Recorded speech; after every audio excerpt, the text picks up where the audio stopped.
Bueno, bienvenidos. Hoy vamos a hacer la clase de anticuerpos. Bueno, ¿qué es un anticuerpo? Un anticuerpo es una proteína de gran tamaño que va a estar formada por dos cadenas de proteínas. Vamos a tener a la cadena pesada y a la cadena liviana y vamos a tener tres zonas.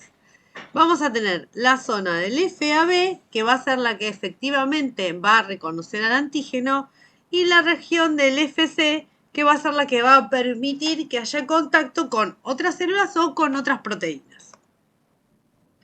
Entonces, nuestro sistema inmunitario tiene como objetivo identificar, neutralizar y eliminar las sustancias extrañas. Para eso tiene a las células del sistema inmune, entre las cuales están los linfocitos B. Entonces los linfocitos B, ¿qué hacen? Reconocen a distintas secuencias o a distintas proteínas o moléculas que pueden ser de un patógeno y las reconocen como antígenos. Entonces, los linfocitos tienen receptores para reconocer a estas moléculas y una vez que el linfocito reconoce a estas moléculas, se activa y empieza a secretar anticuerpos. Cada linfocito tiene un receptor distinto. Por lo tanto, necesitamos un linfocito que reconozca específicamente a este antígeno para poder activarse y después terminar generando los anticuerpos. Otra forma en la que se activan, una vez que se encuentran con el antígeno, los linfocitos tienden a proliferar, o sea, a dividirse, a generar más linfocitos y también desarrollan las células de memoria que nos van a permitir responder de una manera más rápida en un próximo encuentro con esta sustancia que es un antígeno. Vamos a repasar las propiedades físico-químicas de los anticuerpos. Entonces, la composición química, vamos a ver que es una glicoproteína. Va a tener una secuencia de aminoácidos, pero también tiene grupos de hidratos de carbono. Muchos de los grupos de hidratos de carbono suelen estar en la región que llamábamos FC, que permite la interacción con otras proteínas y con otras células, pero también es posible que haya sitios de glicosilación donde aparezcan glicosilaciones en los dominios o en las partes del FAB donde efectivamente son los que están interaccionando con el antígeno. Los anticuerpos tienen una carga electrostática, van a tener la carga que indique su punto isoeléctrico y el punto isoeléctrico viene determinado por la secuencia de aminoácidos. Hay aminoácidos con cargas positivas, con cargas negativas y ahí vemos cuál es la carga final que va a tener la molécula. Tienen un peso molecular muy alto y son muy solubles en soluciones salinas. Entonces, ¿qué habíamos dicho? Vamos a tener una cadena pesada, que la vamos a llamar H por heavy, y una liviana que vamos a llamar L de light. Estas moléculas están unidas entre sí a través de puentes disulfuro y van a tener regiones bisagra que van a permitir que la molécula pueda moverse en el espacio tridimensional. Teníamos también las regiones del FAB y la región del FC. Y vamos a ver que hay regiones de los anticuerpos que permanecen constantes en todas las moléculas de anticuerpo y vamos a ver que hay regiones que son las variables que van a ser las que le van a dar esa especificidad, esa capacidad de reconocer a un antígeno específico. Entonces, ¿qué tenemos acá? Tenemos a las cadenas pesadas. Ven que tenemos una cadena pesada y la otra cadena pesada compuesta por distintos dominios de inmunoglobulinas. Las cadenas pesadas pueden ser de 5 tipos en los humanos. Pueden ser alfa, mu, delta, epsilon y gamma. Y están unidas a las cadenas livianas que pueden ser de dos tipos como kappa y lambda. Entonces, vemos que la región que efectivamente está interaccionando con los antígenos van a estar presentes tanto la cadena pesada como la cadena liviana. Y estas moléculas están unidas entre sí por puentes disulfuro, que acá se grafican. Hay puentes disulfuro que sostienen unidas a la cadena pesada con la liviana, y puentes disulfuro que también mantienen unidas entre sí a las pesadas. Acá tenemos una región bisagra que permite un movimiento de estos distintos dominios entre sí. Tenemos las zonas del bucle que forman este plegamiento o esta estructura típica de los dominios de inmunoglobulina. Y acá empiezan a aparecer las glicosilaciones, que en esta imagen están marcadas como estas bolitas rojas. ¿Y qué ocurriría si nosotros tratamos a los anticuerpos con una proteasa, como por ejemplo la papaína? La papaína va a cortar en esta región bisagra, entonces después de un tratamiento o digestión con papaína, me van a quedar por un lado los fragmentos FAB y por otro lado el fragmento FC.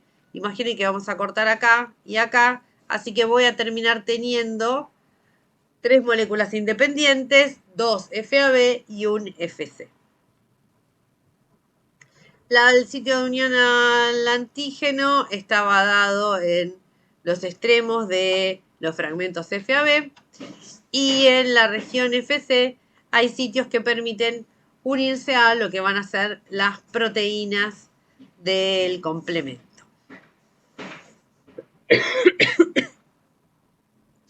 Los sitios de unión al antígeno van a estar dados por tanto la cadena pesada como la cadena liviana, y vamos a llamar a estas zonas que están presentes en estos dominios los segmentos hipervariables. Y estos son los que presentan una variabilidad y permiten que distintos anticuerpos reconozcan a distintos antígenos. Entonces tenemos la región variable y la región constante. Esta región variable es la que permite la unión con el antígeno. Dependiendo de cuál es la cadena pesada que se está sintetizando, vamos a tener los distintos tipos de inmunoglobulinas. Entonces, si yo estoy haciendo una pesada gamma, voy a tener una IgG. Si voy a hacer una mu, una IgM. O tenemos acá también la alfa o la delta, que me van a dar la IgA o la IgD. Y la epsilon, que me va a terminar dando la IgE. Acá vemos cómo son los distintos anticuerpos y cuántos dominios del tipo inmunoglobulina tienen. Ven que tanto las IgE como las IgM tienen un juego adicional de lo que serían los dominios inmunoglobulina. Entonces, repasando, vamos a ver que tenemos los fragmentos FAB que vienen del corte que se hace con la papaína y de cómo pudimos empezar a estudiar estas moléculas. Los dominios o fragmentos FAB van a ser los que permiten la interacción con el antígeno, mientras que el dominio o fragmento o región FC es la región que en algún momento se llamó cristalizable y que va a ser la responsable de las actividades biológicas del anticuerpo. A través del FC, el anticuerpo se puede unir a receptores, se puede unir a otras células, se puede unir al complemento y desarrollar distintas actividades o favorecer distintas actividades posteriores a la unión del anticuerpo con el antígeno. Entonces, la actividad primaria del anticuerpo, ¿qué va a hacer? Va a ser unirse al antígeno. La actividad principal del anticuerpo es unirse al antígeno. Y eso lo hace usando a las regiones del FAB. La actividad secundaria de los anticuerpos es interaccionar con las células efectores. Y así va a poder, por ejemplo, activar algunas células. Algunas células van a tomar a los anticuerpos por la región del FC y van a poder traslocarlos y llevarlos a placenta. Pero también recuerden que la región del FC, que es constante, también puede actuar como antígeno. Si nosotros necesitamos para algunos tipos de ensayos hacer, por ejemplo, anticuerpo de cabra, bueno, podemos inocular a un ratón con la región FC de los anticuerpos de las cabras, y ahí el ratón me va a hacer anticuerpos anti el FC del anticuerpo de las cabras. ¿Cómo se sintetizan las inmunoglobulinas? Bueno, a partir del ADN se van a generar mensajeros tanto para la cadena pesada como para la cadena liviana. Esos mensajeros van a escapar del núcleo y van a permitir que haya una síntesis de proteínas acoplada al retículo endoplasmático rugoso. Por lo cual, si están acopladas al retículo endoplasmático rugoso era porque tenían peptidoseñal y porque voy a hacer una proteína que va a ser de secreción y además va a estar glicosilada. Entonces, voy a tener mensajeros para fabricar a las cadenas pesadas y mensajeros para fabricar a las cadenas livianas. Todo eso después debe plegarse correctamente y acomplejarse para formar lo que son las semimoléculas. Las semimoléculas van a estar formadas por una cadena pesada y una cadena liviana. Después de todo esto y de atravesar al retículo endoplasmático, donde también posiblemente tenga algún tipo de modificaciones posttraduccionales, va a entrar al Golgi. Y en el Golgi vamos a terminar de formar a lo que es el anticuerpo completo, por un anticuerpo que va a estar formado por dos hemimoléculas. Se le van a agregar los hidratos de carbono y a través de vesículas del Golgi va a poder irse a lo que es la zona de la membrana y terminar siendo una proteína secretada. La vida media de un anticuerpo es de entre 21 y 30 días aproximadamente, o sea que van a circular en sangre más o menos ese tiempo, entre 2 y 3 semanas, y posteriormente se van a degradar un 30% por la vía hepática, un 70% por el retículo endotelio. ¿Qué es lo que tenemos que tener en cuenta? Bueno, ¿cuál es el nivel de protección que nos dan los distintos anticuerpos? El límite inferior es la concentración más baja a la cual un anticuerpo puede establecer una respuesta inmune humoral eficaz contra el antígeno que estamos evaluando. Si pudo establecer una respuesta inmune eficaz, es porque efectivamente el organismo que fue capaz de hacer todo esto estaba protegido contra estos tipos de antígenos. Entonces, ¿qué tenemos? Tenemos un individuo, un animal, al cual tiene un encuentro inicial con un antígeno, que acá lo vamos a poner a tiempo cero, y desde ese encuentro inicial con el antígeno va empezando a desarrollar una respuesta inmune. La respuesta inmune, ¿qué pasa? Bueno, tenemos toda la primera etapa en la cual existe todo el mecanismo para reconocer al antígeno y empezar a seleccionar a los clones y fabricar a los anticuerpos. La cantidad de anticuerpos o el título de anticuerpos aumenta a lo largo del tiempo. Llegado un momento, dejan de empezar a fabricarse más anticuerpos. Los anticuerpos tienen una vida media, por lo cual van a empezar a degradarse. ¿Y qué necesitan? Van a empezar a degradarse y cae el título o la concentración de anticuerpos en suero. ¿Qué ocurre? Yo podría, acá a las 3 semanas, aplicar una segunda dosis de antígeno. Aplico una segunda dosis de antígeno. Entonces, ¿qué teníamos? Tenemos a todos los linfocitos que ya están preparados para producir anticuerpos, pero además desarrollamos más linfocitos porque tenemos hasta los linfocitos de memoria.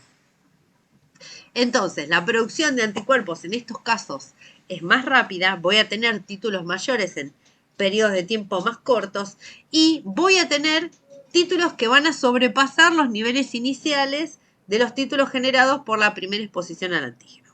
Entonces, después de la segunda inoculación, ¿qué pasa? Cruzo la línea o la barrera de protección.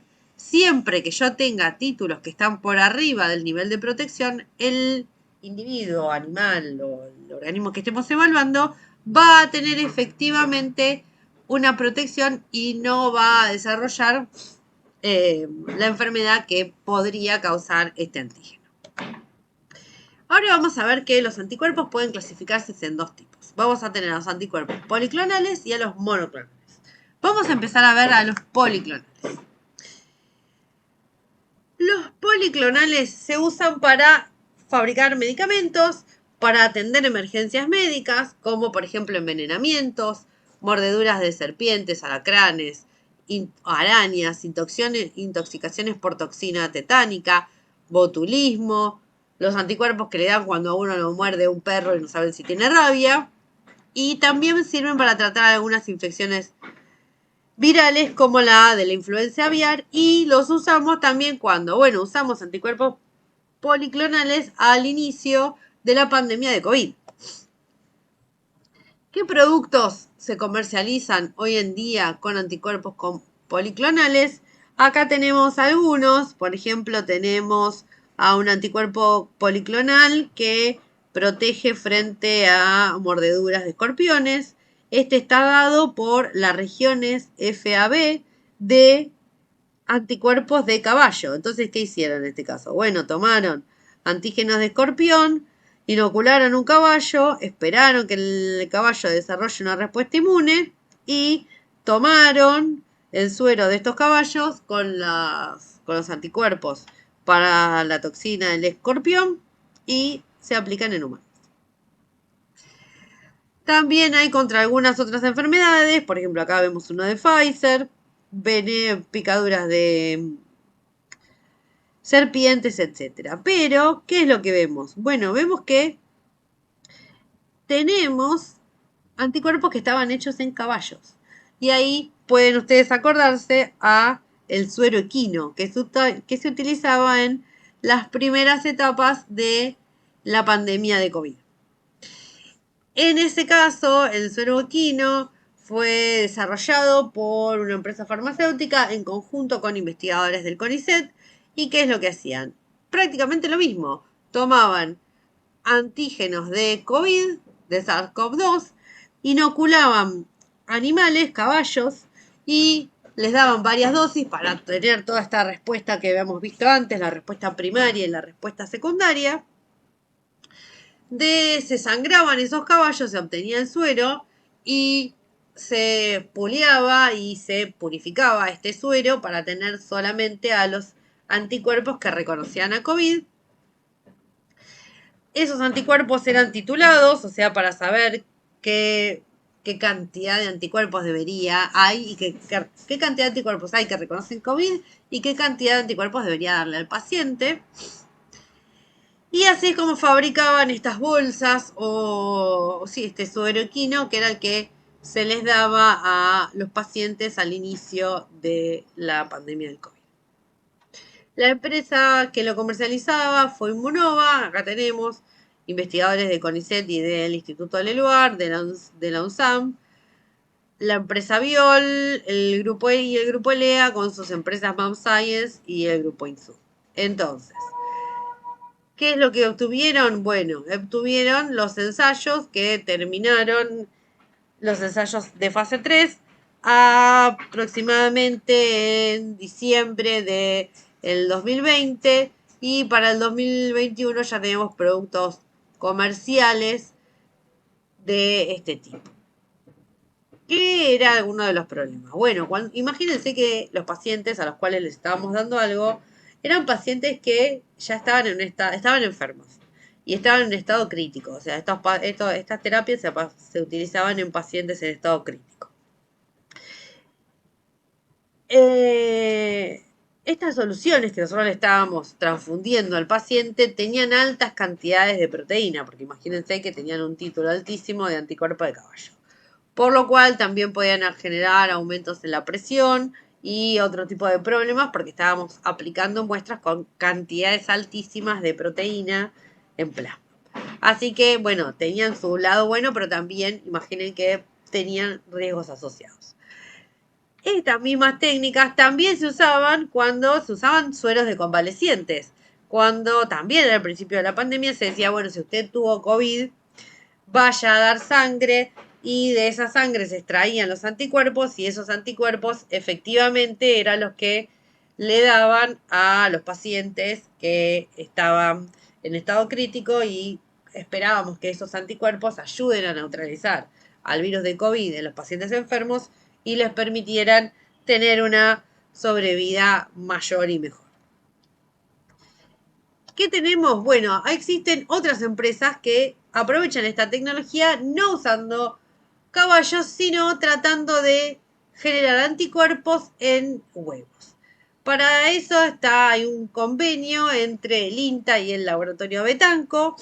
¿Y qué es lo que hacen? Obtienen anticuerpos IgI en gallinas ponedoras. ¿Cómo se hace esto? Bueno, hay que inocular con varias dosis a las gallinas ponedoras. Entonces las gallinas ponedoras van a empezar a desarrollar anticuerpos propios. En este caso los anticuerpos de la gallina se llaman IgID. Entonces, mientras están desarrollando estos anticuerpos también se ubican en lo que van a ser los huevos, en la zona de la yema de los huevos. Entonces, ¿qué tenemos? Tenemos una gallina ponedora que está generando anticuerpos en los huevos. Tengo que tomar a los huevos, extraer, separar las yemas y a partir de las yemas puedo preparar distintas formulaciones farmacéuticas sin tanta purificación. Acuérdense que esto va a ser para ganado.